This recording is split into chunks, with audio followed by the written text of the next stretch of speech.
Wow, suasana yang sangat mencekam. Wow. Walaupun lo kayak perempuan, tapi kodratnya lo tuh laki. Lo belum Kami baru tahu jika sosok tersebut adalah laki-laki setelah... Hi everyone, I'm Sulkim. Welcome back to my YouTube channel. Guys yang lagi nonton, gimana kabarnya hari ini? Apakah dalam kondisi yang baik-baik saja? Atau mungkin ada dari teman-teman yang lagi dalam kondisi nggak baik-baik aja? Entah itu dikarenakan lagi sakit, lagi galau, atau lagi banyak banget nih masalahnya. Apapun itu, tetap semangat ya guys. Don't give up, fighting. Well guys, dalam video kali ini kita bakal bahas tentang topik-topik yang lagi viral dan juga ramai banget diperbincangkan di kalangan netizen Indonesia. Dan langsung aja yuk kita mulai dari topik pertama. Di topik pertama kita bakal bahas tentang kasus di mana Dave Stanley dan juga temannya yang berasal dari Korea menjadi korban pengeroyokan. Anyway, sekedar untuk informasi, Dave Stanley adalah seorang konten kreator yang lahir di Bandung, Jawa Barat pada tanggal 24 Juli 2022. Dan nama sang konten kreator itu mulai dikenal luas dikarenakan kontennya My Best Friend Red Check yang menunjukkan kehidupan mewahnya.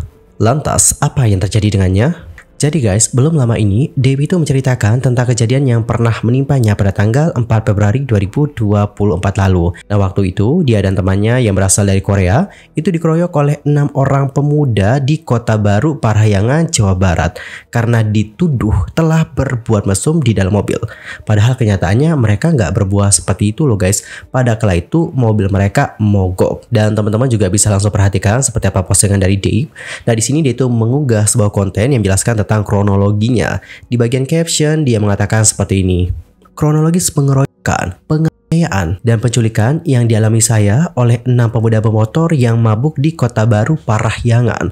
Pada berita yang sempat beredar, kasus ini melibatkan saya dan teman saya, yaitu seorang WNA perempuan asal Korea, pada tanggal 4 Februari yang lalu. Saya belum bertemu dengan teman saya dalam waktu yang cukup lama, karena dia kuliah di luar negeri. Jadi kami berdua memutuskan untuk bertemu di KBP, di mana dia tinggal dengan harapan kita bisa makan bersama dan juga berbincang di dalam mobil sambil melihat bintang-bintang.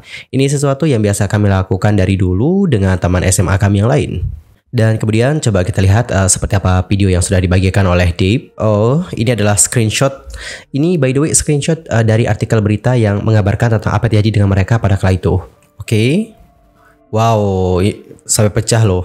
Seru banget. Dave Stanley katanya juga menjadi korban pengeroyokan dan penganiayaan. Jadi bukan hanya temannya saja, tapi Dave itu juga menjadi korban guys. Mobilnya itu mogok pukul 02.06. Saya belum bertemu dengan teman saya dalam waktu yang cukup lama karena dia kuliah di luar negeri. Oh ini seperti yang sudah kita bacakan tadi. Setelah selesai makan dan bersiap-siap untuk pulang, kami baru sadar bahwa mobil yang dimiliki oleh teman saya tidak mau menyala dan ternyata mogok. Itu bukti ya guys. Okay. Are you pressing the gas pedal? Yeah. What does that mean? Kunci kontak on. Nah, benar mogok tuh guys. Press the gas pedal. And then turn it on. Itu buktinya ya mogok. Lalu tiba-tiba ada segerombolan orang mendatangi kami dan menyangka kami melakukan hal mesum. Dari sanalah mulainya kasus pengeroyokan, penganiayaan, dan percobaan penculikan saya. Will it be on fire? This car? They're coming. Waduh, serem banget ya. They're coming again. How? It's blinking lagi, the lights. Oke, satu motor datang berdua dengan keadaan mabuk, menggebrak pintu kaca mobil teman saya dan mengancam kami untuk keluar dari mobil. Ah, serem banget ya.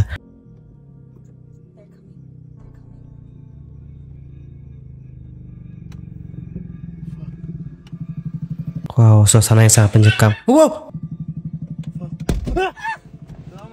Apa? Hah? Mogok, Pak. Aing serek jina anjing. Hah? Bukan, Pak. Besok buka anjing. Enggak dengerin dulu, Pak. Sorry, Pak. Ih jangan sabar anjing. Sorry, Pak. Hah? Sia ada mesum ulah di dia. Setan sia. Buka. Kita cuma makan McDonald's. Ang sia mesum gak bisa gitu nyewa hotel sia miskin anjing. Iya lu aing. Sorry. Maaf. Masuk sana keluar. Maaf, saya takut. Ya ampun, takut banget. Sok masih yang beres keluar. Keluar. Maaf. Sorry. Mesum. Maaf. Keluar si anjing. Pagong. Aing orang dia. Wow. Aing bung dosa di sia bangsa. Ih, Tapi saya janji demi Tuhan nggak pernah mesum.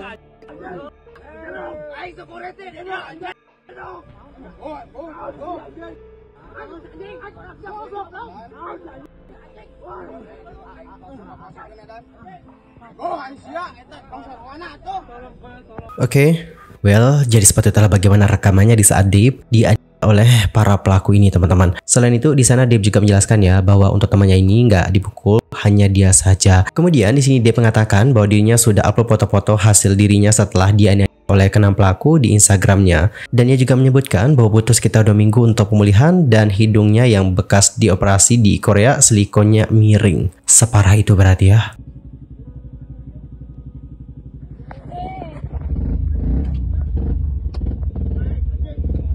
Saya sempat diculik dan diancam untuk dibuat meninggoy, tapi untungnya saya sempat melarikan diri dan akhirnya ada sapam yang bisa membantu saya sebelum polisi datang.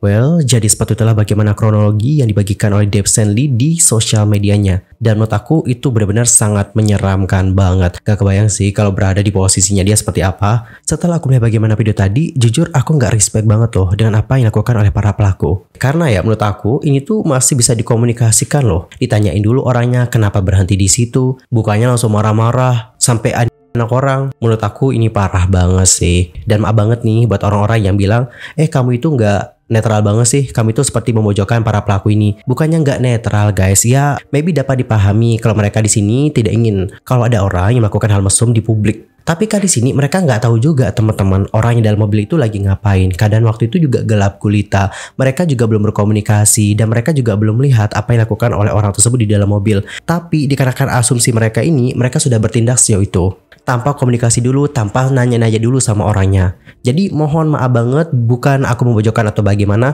tapi menurut aku yang dilakukan oleh para pelaku di sini benar-benar salah banget dan nggak bisa dibenarkan sama sekali. Ngapain coba dilakukan kekerasan seperti itu? Apa faedahnya? Selain itu di sini dia juga sudah membuat konten Get Ready With Me, tapi konten Get Ready With Me-nya agak berbeda karena ini merupakan konten Get Ready With Me ke pengadilan. Dan hal itu juga berhubungan dengan kasusnya tersebut. Dan maybe kita bisa nonton seperti apa video dari Day bersama-sama. Get ready with me to pengadilan. Hey guys, jadi ini videonya sangat berbeda dengan video yang lain. Dan ini aku lagi berusaha untuk membuka ke kalian dan sharing juga.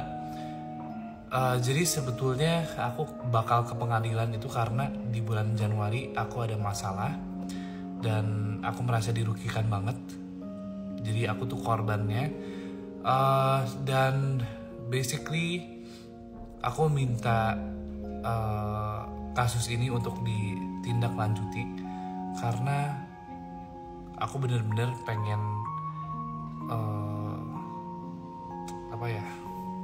agak ribet guys ngomongnya.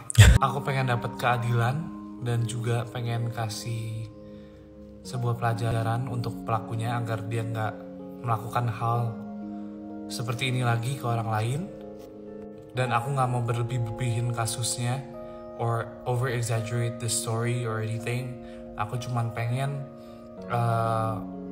pelakunya dapat sanksi yang seharusnya dia dapat. Yes, harus. Dan buat kalian yang bingung, I totally understand you. Pasti banyak pertanyaan dari kalian. The right time will come dan aku bakal bikin sebuah video dan explanation of what has happened to me in January, dan aku bakal sharing ini ke kalian once everything is done. Jadi hari ini itu aku bakal ke pengadilan dulu dan beresin semuanya, dan begitu semua udah selesai aku bakal sharing semuanya ke kalian. But anyways, besides that, this is my outfit for today's pengadilan. Nice. Ini aku pakai Simple, bagus banget sih. polo dan celananya dari Acne Studios. Untuk jewelries, I'm not gonna wear anything. Oke. Cartier ini 2 aja. Dan gak lupa juga untuk pakai sunblock. Sunblock. Dan I feel like aku tuh bener-bener unlucky banget bulan kemarin kayak Januari. Karena I would have never thought such thing would happen to me gitu. Jadi a lesson learned for me, apapun itu bisa terjadi ke kalian guys. Jadi bener-bener harus jaga kesehatan, harus jaga diri juga, protect yourself, and Iya. Dan aku rasa timingnya belum tepat buat cerita semuanya ke kalian, karena ini bener-bener panjang banget ceritanya. Dan ini kasusnya udah berjalan selama 4 bulan loh guys. Hampir 5 bulan. Dan don't worry, I will tell everything about it to you guys. Tapi aku perlu waktu untuk bisa memberanikan diri dan juga untuk bikin videonya gitu. And this is my first time going to an actual court gitu. Ya, bye guys, wish me luck, bye bye. Dari statementnya tadi dapat kita simpulkan bahwa dirinya itu hanyalah ingin keadilan dan para pelaku dapat dihukum dengan seharusnya. Anyway, kita doakan semoga semuanya dapat berjalan dengan lancar, semoga semuanya dimudahkan, dan para pelakunya juga dapat dihukum, dan ini juga bisa menjadi pembelajaran ya buat banyak orang untuk jangan pernah main hakim sendiri. Dan lanjut ke topik yang berikutnya, kita bakal bahas tentang Wanda Hara yang baru-baru ini menuai kontroversi dikarenakan dirinya dituding menggunakan cadar ketika mengikuti pengajian. By the way, sebelum itu mungkin aku akan perkenalkan dulu sama kalian siapa itu Wanda Hara. Nah guys, Wanda Hara ini merupakan seorang fashion stylist yang jasanya itu sering digunakan oleh banyak selebriti ternama tanah air. Kita sebut saja seperti Lesti Kejora, Luna Maya, Syifa Haju, hingga Nagita Slavina. Dan belum lama ini namanya itu ramai banget diperbincangkan di berbagai sosial media. Terkhususnya di Twitter itu ramai banget teman-teman, dari kemarin sampai sekarang. Waduh, yang membahas tentang Wanda banyak banget cuy. Salah satu postingan di Twitter yang membahas tentang Wanda Hara yang ramai banget adalah postingan ini guys. Nah di sini ada seorang netizen yang menuliskan, kalian tahu kan Wanda Hara ini beneran gak ada otak. Dia itu datang ke pengajian Ustadz Hanan Ataki woi, tapi dia itu pakai cadar. Apakah nggak punya pikiran ya? Daripada memaksakan, lebih baik tidak usah ikut. Maaf banget ya untuk mengatakan hal ini. Circle dia pun, kenapa sih mewajarkan hal seperti ini? Yang belum tahu dia siapa, dia adalah fashion stylist yang cukup ternama. Dia itu adalah seorang pria. Kalian cek aja deh Instagramnya, mau tahu orangnya seperti apa. Saya marah melihat hal ini, karena dia itu terkesan seperti semena-mena dengan cadar. Kalau semakin lama-lama hal kayak gini diwajarkan, takutnya banyak pihak-pihak lain yang melakukan hal serupa. Daripada memaksakan, lebih baik tidak usah ikut masuk ke pengajiannya. Tidak semua hal itu dapat dimaklumkan. Paling miris sama teman-temannya, kenapa sih kalian mewajarkan hal ini? Kenapa diizinkan? Siapalah yang ngasih ide ini? Saya secara pribadi itu nggak ada menyalahi ya kalau dia ikut pengajian, tapi saya menyalahi bagaimana tindakan yang dia lakukan. Tidak ada yang membicarakan tentang masalah dosa, namun apa yang dia lakukan bisa merugikan orang lain. Jikalau memang ingin masuk, kan bisa cuma pakai kemeja ataupun kaos dan celana panjang. Tidak perlu kan pakai gamis dan juga cadar. Alright, jadi seperti itulah bagaimana postingannya. Nah di sini dapat kita simpulkan ya bahwa netizen itu benar-benar sangat murka banget melihat bagaimana tindakan dari Wanda Hara yang diduga menggunakan hijab dan juga cadar ke pengajian tersebut. Dan usai melihat bagaimana postingan tersebut, berikut adalah bagaimana komentar-komentar dari netizen yang lain. Yang pertama ada yang komen kayak gini guys. Lebih stres ke teman-temannya sih, kagak ada yang menegur. Duh sorry banget aku kontra kalau seperti ini. Mau dia itu berbakat, jago nge-styling, circle-nya mama gigi kek. Tapi kalau sudah gini, itu sudah kelewat batas dan gak bisa dimaklumin. Please jangan dinormalisasikan, apalagi ke kajian. Ya Allah, bukan apa ya, takut nih dinormalisasi cowok pakai cadar. Kok bisa begitu ya? Tujuannya apa sih? Duh, jangan sosok pakai cadar dan gabung ke perempuan. Itu kan bukan mahram walaupun transgender. Harusnya diingatkan, jangan malah dinormalisasi. Menurut aku ya pasti sudah diingetin, tapi cara ngingetinnya nggak dengan kasar atau melarang datang kajian gak sih? Orang kalau dilarang nggak boleh ini itu dengan paksaan, bukannya makin sadar tapi bisa malah menjauh. Dengan ikut kajian juga harapannya makin kebuka lagi kesadarannya, bukan menormalisasikan juga. Dan gue yakin sih pasti ada aja yang nasehatin mah dari teman-temannya. Cuma ya gimana, dari dirinya sendiri aja nggak mau ngubah ya percuma. Soalnya pernah dialamin juga, udah sampai diobrolin bareng keluarganya juga. Tapi dah gimana ya, diri dia sendirinya juga nggak merasa salah. Jadi kita juga bukan menormalisasi. Sakit hati liatnya Wanda, lu sadar kayak minimal teman-temannya deh. Tolong banget jangan kelewat seperti itu. Gimana ya kalau waktu kajian ada yang pakai cadar juga? Karena merasa aman sesama perempuan lalu lepas. Padahal di situ ada Wanda dan dia lihat. Gimana coba? Apa nggak sakit hati dia? Kemudian ada juga Nikita Mirzani yang turut berkomentar teman-teman atas isu yang satu ini. Dalam statementnya Nikita mengatakan, Jadi sebetulnya gue tuh nggak mau ikut-ikutan komen soal Wanda Hara pakai cadar, ikut kajian yang notabene isinya adalah perempuan asli semua. Ya. Gak ada perempuan asli yang ditebak. Hah? Ya pokoknya perempuan asli aja semua yang memang gak ada laki-lakinya kecuali ustadznya aja gitu. Gue tuh gak mau ikut-ikutan, tapi kok hati kecil gue bilang ikutan aja. Tapi otak gue bilang jangan nih, soalnya fansnya si Gigi tuh barbar. Dan yang lain-lain itu tuh barbar. Tapi gue mau komen. Oke, mau ikutan komen? Karena menurut gue sebagai teman harusnya kan melarang atau bilang udahlah untuk yang acara ini lo gak usah ikut aja. Karena biar bagaimanapun Wanda Hara lu tuh laki, walaupun lu kayak perempuan, tapi kodratnya lu tuh laki, lu belum tebus, masih ada Jadi pemirsa, setelah gue cek ternyata Ustadz itu memang suka bikin kajian. Kajiannya tuh nyampur, ada cewek ada cowok, bisa cuma dalam satu ruangan. Nah yang gak gue habis pikir itu adalah kenapa si Wanda ini bisa bercadar. Berarti kan teman-teman di sekelilingnya itu mensupport. Kalau gak mensupport gak mungkin si Wanda Hara ini ada di tengah-tengah perempuan. Ustadznya pun kena prank. Yang gue gak habis pikir lagi dan lucu, ya Sandi, ya Nagita Slavina itu kan udah bolak-balik umroh, sudah naik haji juga. Masa sih gak bisa ngomong ke temennya, bilang gini, Wanda untuk kali ini lu gak usah ikut ya, atau kalau lo mau ikut lu di tempat laki-laki aja, nanti kalau mau foto atau apapun itu lu bisa gabung sama kita. Sesederhana itu ya. Kalau yang lain-lain di sekitarnya si Nagita sama si Sandi, it's okay lah. Kalau adanya Raffi gak usah kita komentarin ya, kita tahu juga dulu sempat meledak beritanya. Cuman yang itu kenapa ya? Alright, jadi seperti itulah bagaimana opini dari Nikita Mirzani.